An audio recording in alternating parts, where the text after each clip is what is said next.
I can't believe I let myself be played for a sucker. Don't be so hard on yourself. I simply relied on your reputation as a caring private eye.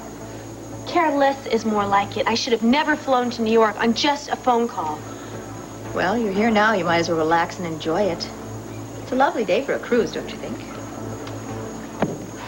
Oh, Alan, lunch. Thank you. Just put it on the table, please. I don't know. There's something about this sea air that always makes me famished.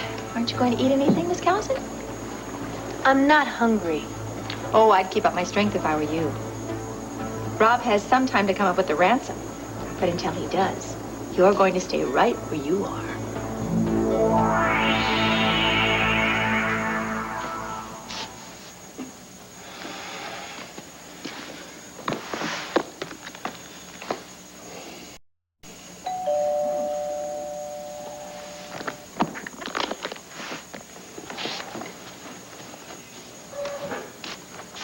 What the hell are you doing here?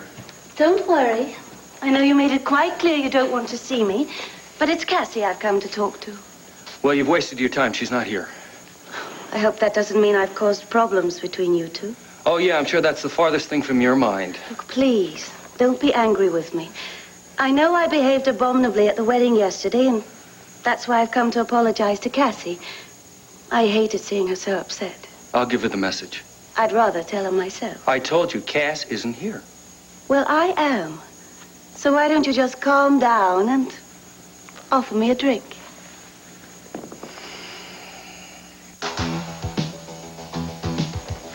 Hello. Oh, are you crazy? I can't let you count on her. Plant, trust me. I don't want you counting on her. Paramedics, what's going on? She's unconscious right now. If I don't give her an air passage, she can't breathe. What is this? She's out. She can't breathe. I'm going to do a tracheotomy. Listen, give me some antiseptic, give me some adhesive tape and a straw right now. Move, somebody, please. Give me what I need now. Here's what to do when you don't find the rainbows in this time. Here's where you go when it looks like the rain won't end. Don't cry. I'll give you tomorrow. Let me be the one to share it with. And each day that follows, 'cause we only have one life to live.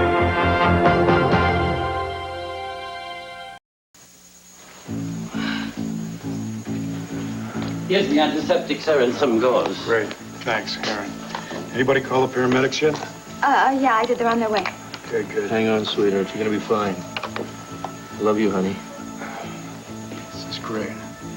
Okay, this is gonna hold her till the paramedics get here. Don't let her change positions, okay? She's breathing through that straw. Right now, I don't want to dislodge you, okay? Miss Dave, Vicky's lying. Tina, what happened here today? Well, we were all having some lunch, and Vicky ate this piece of French bread, and she started choking on it. And the next thing I knew, Bo had her on the desk, and he said the only way to save her life was with this tracheotomy. It's amazing. Oh, you look a little shaken here. Yeah, well, it's a very tricky procedure, Gordon. Yeah, I'm sure it is. It's just, well, I can't help wonder, where the hell did you learn how to do an emergency tracheotomy? My God, what happened? My little brother just saved my wife's life.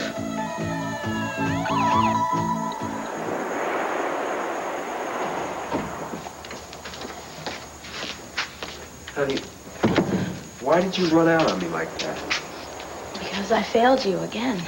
Mary Lynn, making love is not a measure of success or failure. It's what two people do when they're feeling really intensely about each other. Then why can't I go through with it? You just obviously need some more time, that's all. I thought if I married you that it would make a difference. But it hasn't. Wait, I shouldn't have married you. I shouldn't have made a promise to be your wife when it's obvious that I can't. Well, don't say that.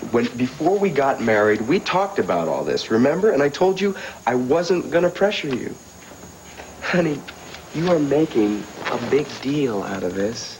We've got our whole lives to make love. What if I can't? What if I'll never be able to make love to you? You will be able to. Right now, you're just too upset, that's all. Wade, how long is it going to take you to realize that you've married a woman who's incapable of giving you the love that you need? Mary Lynn, listen to me. You're getting all worked up over nothing here. Yeah, nothing. That's about all I'm good for right Now, now. you stop it. That's not what I meant, and you know it. I feel so incompetent. Hey, listen to me. Do you remember that night we were about to make love in your bedroom? You were not incompetent. And you didn't have any reservations. And until your father walked in and spoiled the whole thing, we would have been lovers. But we're not. So what difference does that night make? What's different is what's gone on in your life between now and then. Look, we've been over and over and over this, honey. You've got to get over the death of your mother. That's all. And then everything will be fine. Wait, I don't want to talk about my mother. We've got to talk about her. Because you've got to finally realize you're not responsible for her death. It wasn't your fault. Look, just drop it, okay?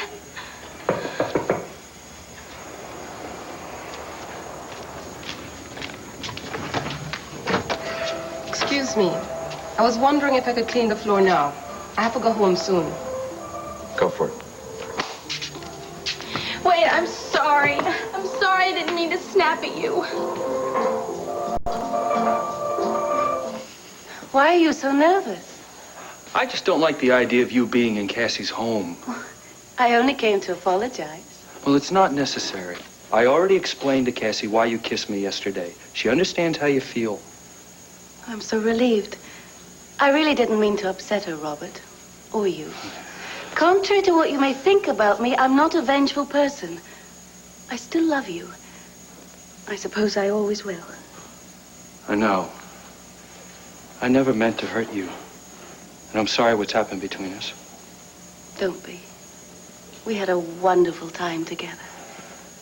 While it lasted. Oh, please, don't bring up the past again. I should never have gone away in safari. I should have come back here with you. Then you wouldn't have been free to see Cassie again, and we'd be getting married at the end of the month, just as we planned. But obviously, you didn't care enough about me to resist the temptation of being alone with Cassie. That's not true. I cared about you a lot. I still do. And please, don't make the mistake of tossing me aside before you're absolutely sure about what you want. It's not that easy, Joanna. I need some time to sort it out. Seems as if you had enough time to plan a trip. Yes, well, Cassie and I are looking forward to getting away for a little while. In fact, I'm waiting for a phone call from the travel agent to cement our plans. And once again, I managed to walk into the middle of an idyllic scene and make a complete fool of myself. But you know what? I don't care. I intend to do everything in my power to make you change your mind. We, Phil. I would prefer it if you just left. This is a really lousy time to talk about this. Why? Are you afraid Cassie will walk in on us again? Afraid she'll misinterpret us being together and storm out on you? No, not at all. Besides, I'm not expecting Cassie for quite a while. Well, then.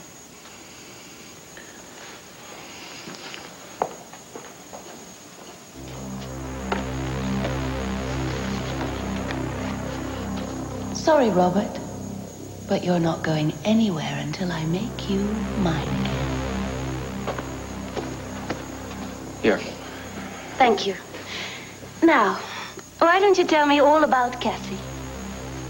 What do you want to know? Everything. Maybe it'll help me understand why you're so in love with her.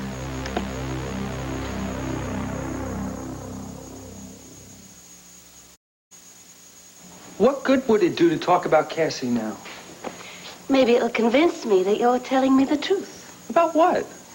About why you seem so distracted. Did Cassie really understand what prompted me to kiss you at the wedding yesterday? Yes, and I told you she wasn't upset about it. Robert? Yeah, well, she was upset that it was the second time she'd found you in my arms. I don't blame her. It was quite obvious that you enjoyed it. You did enjoy it, didn't you? I mean, you couldn't have forgotten so soon how we felt about each other. The pleasure we experienced together. Now stop it. This is not getting us anywhere. Now look, I'm sorry. I have not forgotten the good times or how much you meant to me, but things have changed. I've changed. You got to give me some time to work things out. I can wait. Why? Why would you waste your time waiting for me when you are too gifted and beautiful to settle for anything less than a man who absolutely adores you? You adored me once. But now Cassie has you fooled into believing it's her that you want. You've been uneasy since I walked in here, and I know why. You're torn. You're torn because you know that it's me you still love. What can I do to convince you? What can I say to make you understand? I do understand. That's why I followed you here to America, to convince you that deep down in my heart, I know what I'm doing is best for both of us. All right, that's it. I'm getting off of this merry-go-round because it is obviously pointless to talk about this anymore, so why don't you just leave? All right, I will. But at least let me stay here until my chauffeur gets back from the errands I asked him to run for me. He'll ring from downstairs when he returns. Yeah, sure.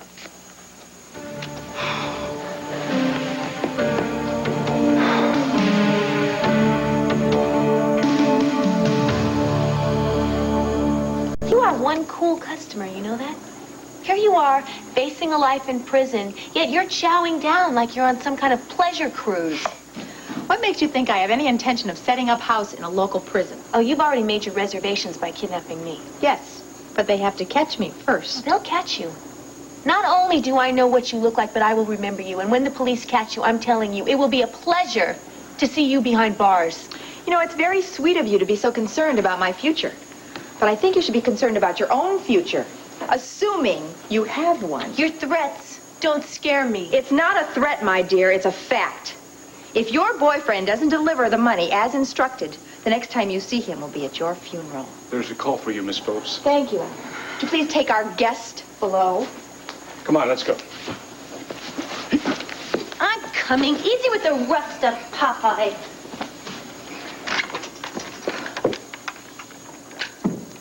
Hello? It's me. How are things progressing? Wonderfully. Our guest is a bit feisty, but I can handle her. Good. Robert has the money. Call him with the delivery instructions. But set the meeting for tonight, after dark. Understood. I'll let you know how I make out. Fine. Until then.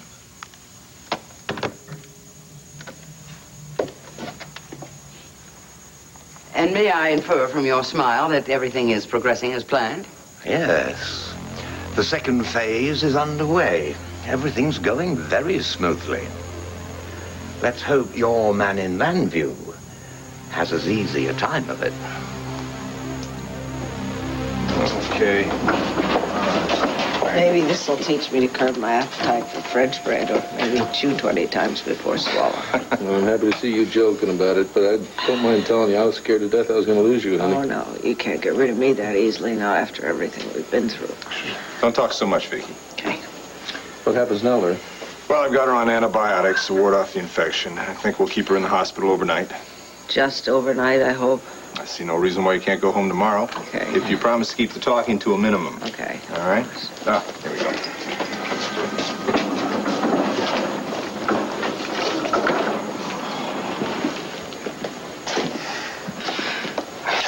Bo, that was some professional job you did. The boys down in ER are very impressed. Larry, you should have seen him. He was wonderful. I mean, he took charge of the situation, and he knew exactly what to do. Yeah, I don't think a surgeon could have done any better. You saved her life, Bo. Thank you. Well, thank you. Looks like we have a hero in our midst. Irv, do me a favor. Will you just let's drop the hero bit, okay? I did what I had to do.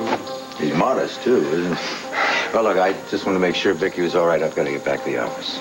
Now, Herb, by the way, what brought you by the house? Oh, it's just the new wills Vicky and Clint asked me to draw up. I need the signature, but that'll have to wait now. Well, you know what? If it's just signatures, maybe you could just step in and get them right now. No, I don't want to bother him. Vicky needs to rest. Just tell Clint that I'll be in touch to reschedule. Okay. Will do. Yeah, but once again, nice going, Bo. Vicky was very lucky you were there. Thank you very much, Herb. Well, take it easy, Herb. Well, he's right. Vicky was very lucky to have you there. Only there is one thing that I'm still kind of in the dark about. What's that? Look, I don't really know much about you. Anything I do know is what I've learned from Clint. And one thing he's always said is that you just were never very scholarly.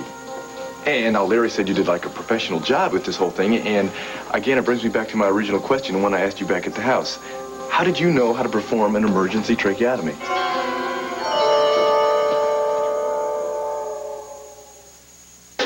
Where do artists... Why is everyone making such a big deal out of this thing? Clint must have told you, Cord, that I was in Vietnam. Yeah, so? So you learn a lot while you're in the service. You're telling me you learned how to do the tracheotomy in Vietnam? I flew helicopters, Cord, gunships. Before that, I flew dust-off helicopters. You know, medevac. I've helped medics do more serious things than just this. Do you want to hear stories? Huh? I can tell you stories that'll curl your hair, but I don't even like to think about that. And I especially don't like to talk about it. I'm just grateful that today I at least knew how to save Vicky's life. Oh, I know, it's a miracle. He was there and he knew what to do. I mean, you should be thanking him, not giving him the 3rd degree. Oh, hey, believe me, I'm very grateful. It just seems like you took a hell of a risk, Bo. I mean, it's been a long time since Vietnam when you ever had to do any kind of procedure like that. What if you had made a mistake? What if you had cut something the wrong way? You could have killed her. I was not going to risk Vicky's life. I'm sure he wouldn't have done anything unless he knew exactly what he was doing, right, Bo? Yes. Bo? Yeah? Vicky would like to see you. Okay. Don't let her talk too much. All right, all right.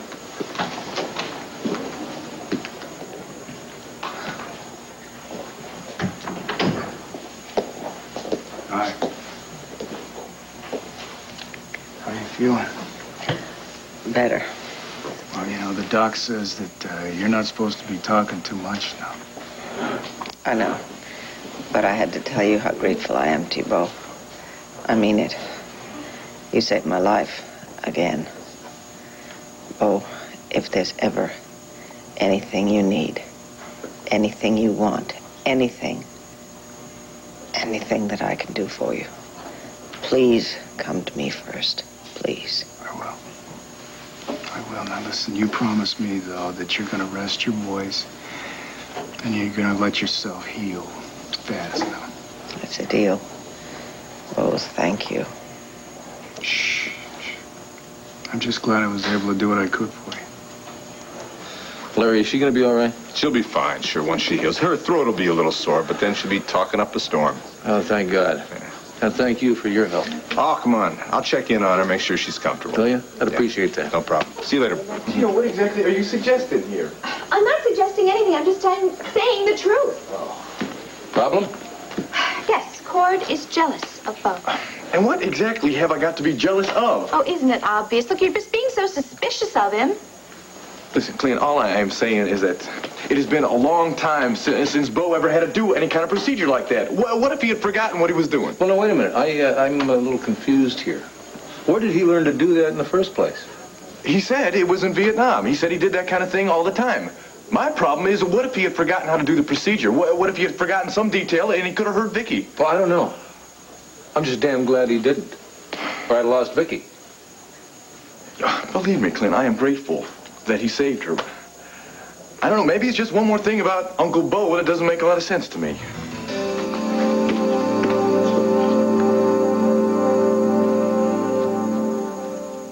Do you remember the smashing time we had in Monte Carlo on the Haversham Fitz's yacht? Oh, it must have been August. It was a hot night and we disrobed and plunged into the Mediterranean. Oh, it was wonderful. Splashing about in the water, naked as the day we were born. Who is naked? We all were. Now, don't try and tell me you don't remember, because I know that you do. I told you what a gorgeous body you had, and you said mine was as lithe as a sea nymph. Yes, well, I think the chauffeur should be here by now, so why don't you just head out? Why are you so eager to get rid of me? I told you, I have a lot of things I gotta do. Oh, yes, I forgot. You're waiting on a telephone call from your travel agent. Yes, as a matter of fact, I don't know why it's taken so long for him to get back to me. Is Cassie's body as lithe as mine? Okay, that's it. I don't care if you have to stand on the street. I want you out of here right now. Herb, hello. Hello, Rob. I've been trying to get through to Cassie for the last hour. I keep getting a busy signal. Thought I'd drop by. You must be Cassie's father. Yes. I'm Joanna Layton. Oh, pleased to meet you. Didn't I see you at the wedding yesterday? Why, yeah. You friend of Cassie's? Not exactly. I'm Robert's fiancée. Oh, I'm sorry you have to be going now. Forgive me if I don't show you out. I'll talk to you later. All right, darling. Nice meeting you, Mr. Callison.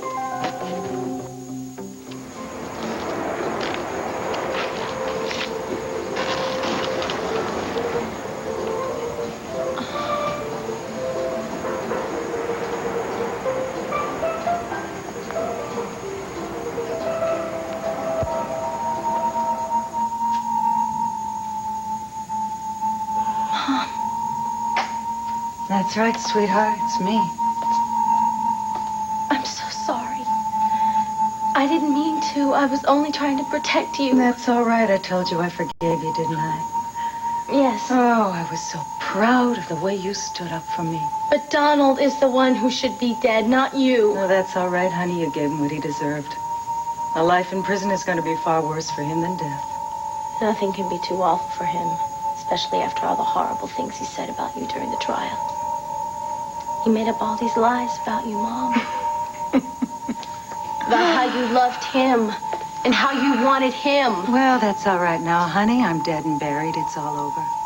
But the lies, they tarnished your memory, so he won after all. They were lies, weren't they, Mom? No. Mary Lynn, the fact is Donald and I had a very intense relationship. No, that's not true. He was a horrible man. Yes, and that's what I found so thrilling about him. No. You were going to marry Dad. You loved Dad. You were going to be part of our family Mary again. Lynn, stop it. I was lying. I was lying to you. I was lying to myself. I was lying to Tom. Honey, I was trying to make you happy. I was trying to give you the family you wanted. I couldn't live like that. That would have killed me. To stay with boring, self-righteous Tom? No. Sweetheart, as much as I loved you, I needed Donald. No! Honey, look at me. You have to face the facts. I am not the person you want me to be. Face the facts, look at it, and accept it. Teacher-student affairs on the next Oprah Winfrey Show.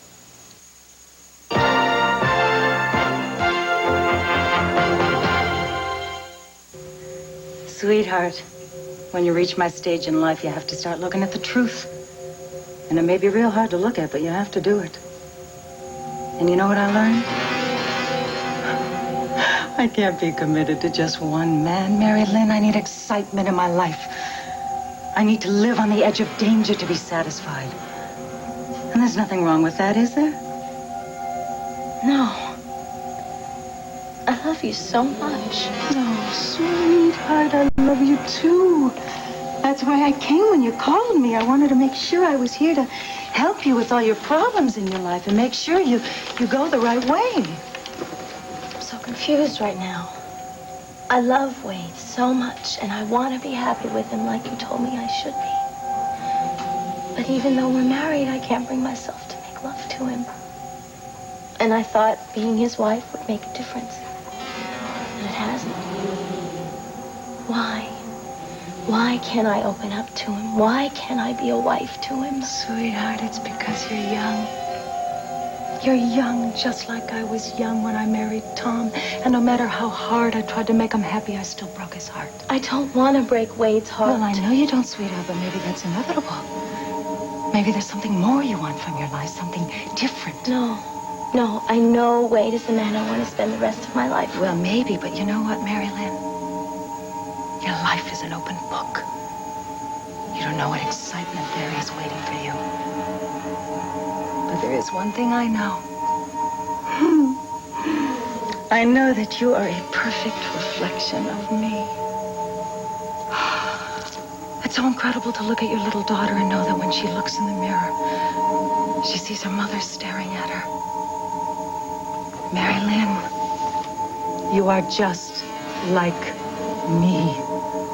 And maybe just like me, one man is not going to make you happy. Maybe just like me, you need more than one person to keep your life satisfied. No. No, I am not like you. I'm different. As much as I love you, Mom, I'm not like you. You're wrong. You're wrong.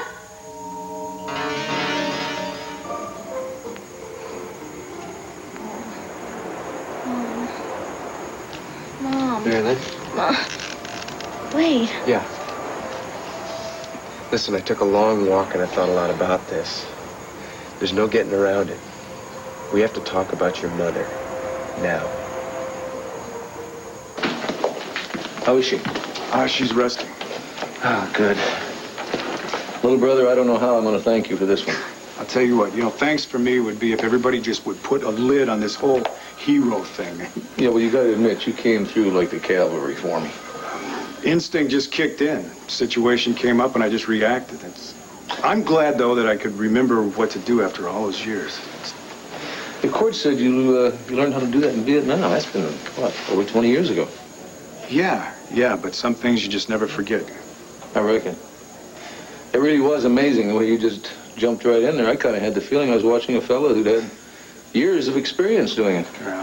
It kind of amazed me, too, but when the adrenaline starts pumping, it just seemed like everything I was doing was yesterday. I'm glad it did. Because if it hadn't, I'd have lost her. Yeah, well, she's still alive, and that's the most important thing, isn't it? You bet. I'm going to see how she's holding up. Okay. Herb came by. He said you'll have to reschedule your appointment. All the excitement, I forgot we even had an appointment. Well, he's on his way to his office. Oh, thanks. I'll try and call him later. Okay. I know you don't want to hear any more hero worship, but I have to admire the way you saved the day there. Well, Tina, you're right, but in your case, I'd like to make an exception because it's always nice when you get some attention from such a beautiful little lady. But I'm going to have to put it on hold right now. You leaving? Yeah, why? Well, I was hoping you'd give me a ride home. Clint's going to want to spend some time with Vicky, and I'm stuck here without a car. Well, I've just got this meeting, and it's really important. It's short. Now, if you'll hang in here, I can come back and I'll give you a lift home.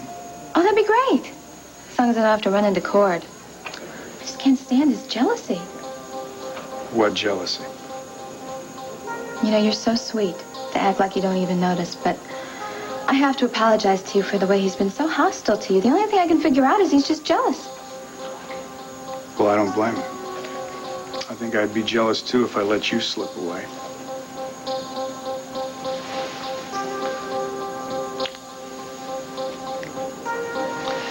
Now, you stay put. I'm going to be right back as soon as I can.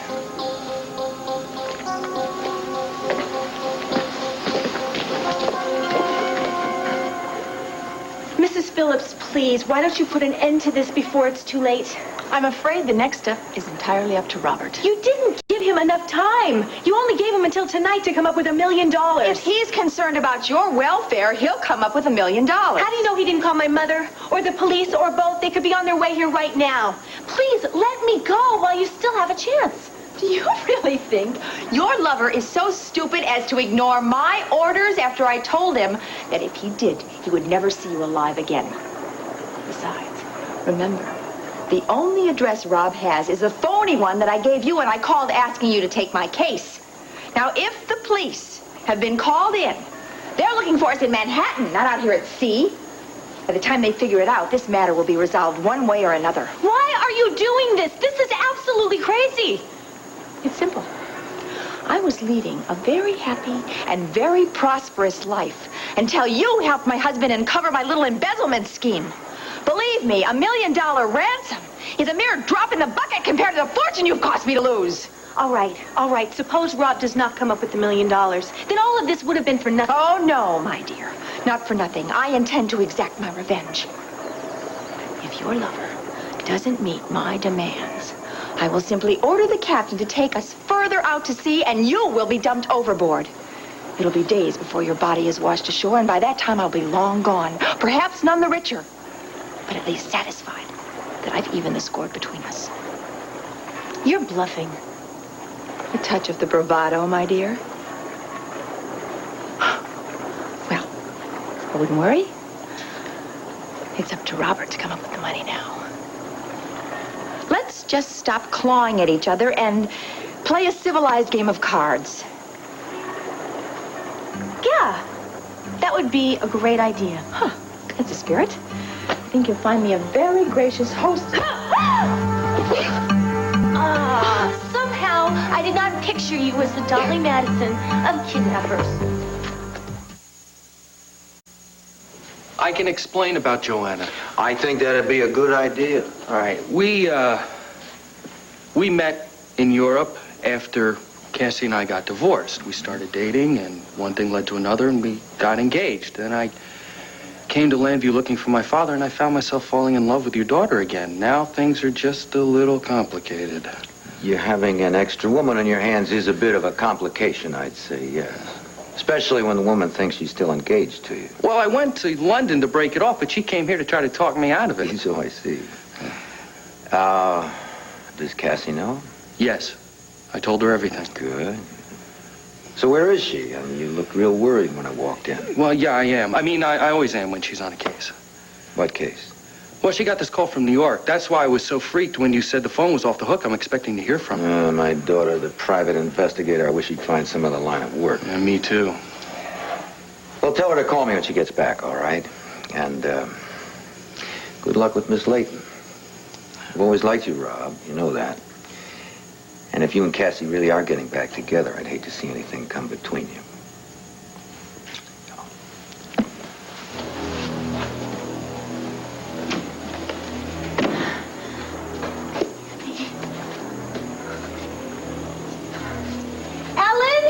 Ellen, it's Mrs. Phillips. I think she's fainted. Mrs. Phillips? Oh, right. I seem to have underestimated you. I won't make that mistake again.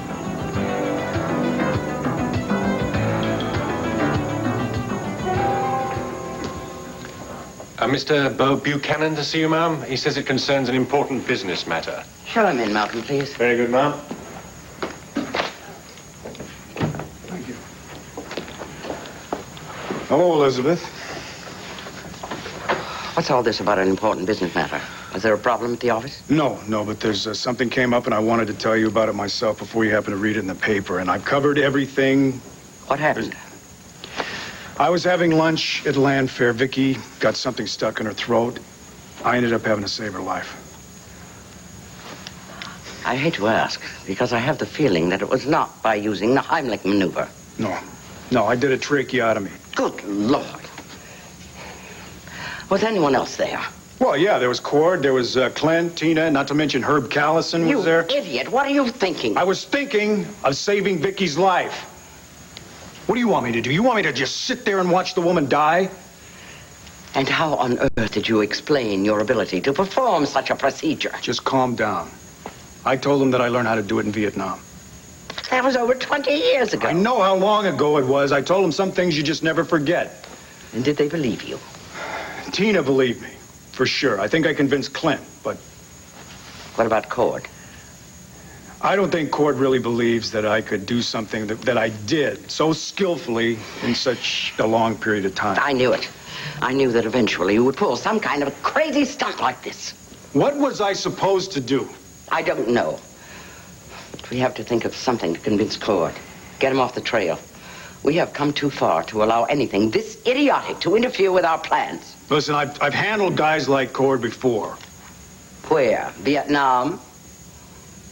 Elizabeth, I know that maybe it wasn't the best explanation to come up with, but I was under some real pressure. I was concerned about saving Vicky at that time. I'm not going to let anything happen to that woman until we see her signature on a new will. You risked blowing your cover just to make sure that Tina inherits half the Lord fortune? Elizabeth, that cash can come in very handy, don't you think? If you win her over. I've got Tina right in the palm of my hand. Well, that's just fine. But from here on, we can't afford any more mistakes. And take care of Cord. I don't want him sniffing around like a pig looking for truffles. Don't worry about it. He's going to back off, believe me, when he sees that nobody else is going to buy any of his suspicions. He'd better. I don't want to take drastic measures just to protect our interests. I agree. I do. Listen, I've got to get back to the hospital. I told Tina I'd come back and pick her up. You want to know something funny? The one bright spot in this? You can't imagine what it's like when somebody sees all the heroes that they ever worship all rolled up into one person, and it's you. And just be sure she keeps thinking that. Being so close to you, she might be the first one to see your feet of clay and then ruin everything by flapping that unstoppable mouth of hers.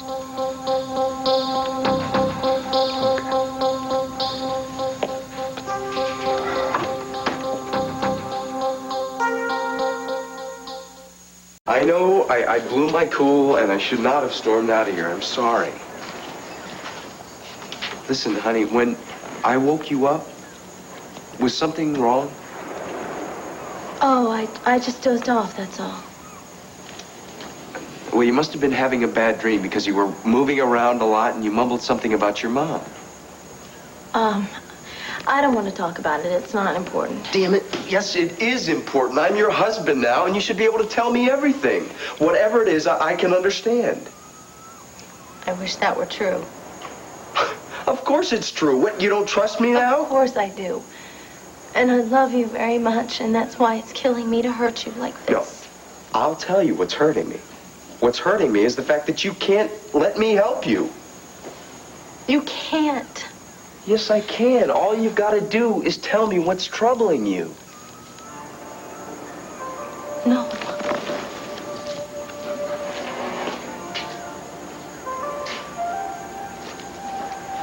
Okay. Okay. Got a lot of time to talk about it. I promise I won't. Don't touch me. I picked up a sunburn.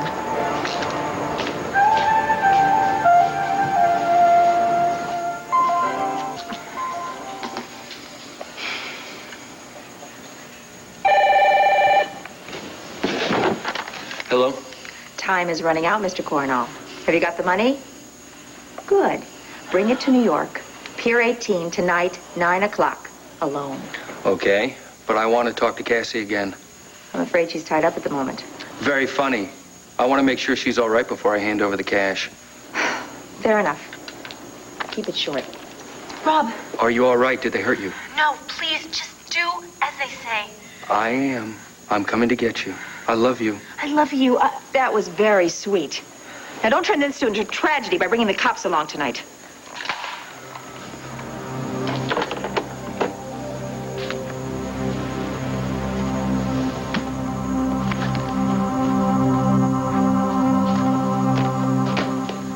Thank you so much for driving me home. I mean, I did want to see Vicky and everything, but with Asa and Steve in the hospital, I have seen enough of hospitals lately. Look, can I get you a drink? No, really, I can't stay anyway. I've got to go to the office, pick up some papers, and I wanted to go by and check on Vicky again. Yeah, who is alive, thanks to you. Tina, don't start again, please. I can't help it, okay? I am amazed by the way that you saved the day. It was really no big deal. You could have done the same thing yourself if you'd have done it and seen it done as many times as I have. Me? Are you kidding? I couldn't do that. No, I mean, thank goodness we didn't have to depend on me today. For number one, I cannot stand the sight of blood. And number two, I've never been known for being real good under pressure. You? Tina? Come on. I've heard about you lately with the chips down. I mean, surviving the jungles in Argentina, and then all of a sudden you were able to find your baby in Venice? Well, I admit I've had my share of problems and things, but I mean, you were so cool under pressure. I don't know, the more I get to know you, the more I find to admire about you. Flattery will get you everywhere. No, it's not just flattery. I really mean it. I mean, the way you just took charge of the situation today. See, that's because you haven't been involved with a man for a long time. Just boys. Like Cord, Max. Yeah. Well, that's kind of what frightens me a little. Frightened? Why? Well, I just feel like I've kind of lost control in this situation. You know, I don't feel I could ever control you. Do you want to? No. Then I guess it'd be a very pleasant change, wouldn't it?